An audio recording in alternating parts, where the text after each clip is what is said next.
When I was young, I didn't really know what I was going to do when I got older. People kept asking me, but then eventually I thought that the idea of inventing things would be really cool.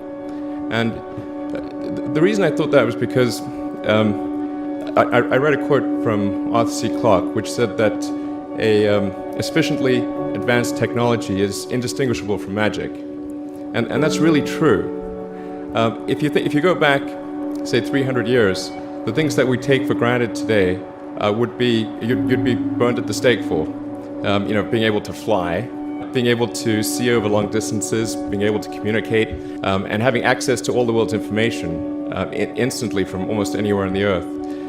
This is stuff that really would be magic, or would be considered magic in times past. In fact, I think it actually goes beyond that, because there are many things that we take for granted today that weren't even imagined in times past. They weren't even in the realm of magic.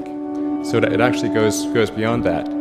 So I thought, well, if I can do some of those things, basically if I can advance technology, then that's like magic, and that would be really cool. And I also had sort of a slight existential crisis, because I was trying to figure out what does it all mean? Like, what's the purpose of things? And I came to the conclusion that if we can advance the knowledge of the world, if we can do things that expand the scope and scale of consciousness, then we're better able to ask the right questions and become more enlightened, and that's really the only way forward.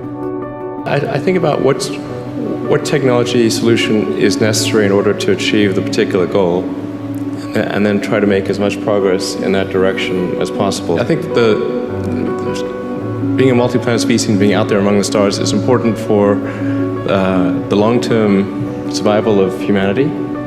But then the part that I find personally most motivating is that it creates a sense of adventure, and it makes people excited about the future.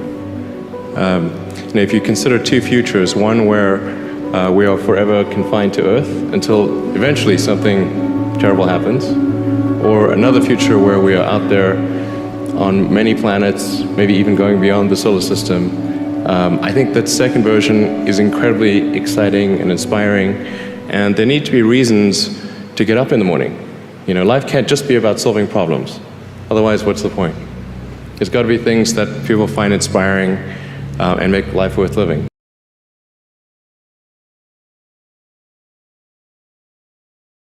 When my brother and I were starting our first company, instead of getting an apartment, we just rented a small office, and we slept on the couch. And we showered at the YMCA, and we're so hot up we had one computer, so the website was up during the day, and I was coding at night, 7 days a week, all the time. And I sort of briefly had a girlfriend in that period, and in order to be with me, she had to sleep in the office. So work hard, like every waking hour. That's the thing I would say particularly if you're starting a company. A natural human tendency is wishful thinking. So a challenge for entrepreneurs is to say, well, what's the difference between really believing in your ideals and sticking to them versus pursuing some unrealistic dream that doesn't actually have merit? And that is a really difficult thing to tell. Can you tell the difference between those two things? Right. So you need to be sort of very rigorous in your self-analysis. I think certainly extremely tenacious, and then just work like hell. I mean, you just have to put in 80 to 100 hour weeks every week. All those things improve the odds of success. Or how do you think about making a decision when everyone tells you this is a crazy idea? Or where do you get the internal strength to do that? Well, first of all, I'd say I actually think I feel fear quite strongly. So it's not as though I just have the absence of fear. I feel it quite strongly. But there are just times when something is important enough, you believe in it enough, that you do it in spite of fear. People shouldn't think, well, I feel fear about this, and therefore I shouldn't do it. It's normal to feel fear. So you just feel it and let the importance of it drive you to do it anyway? if you just accept the probabilities, then that diminishes fear. Drive overrides fear.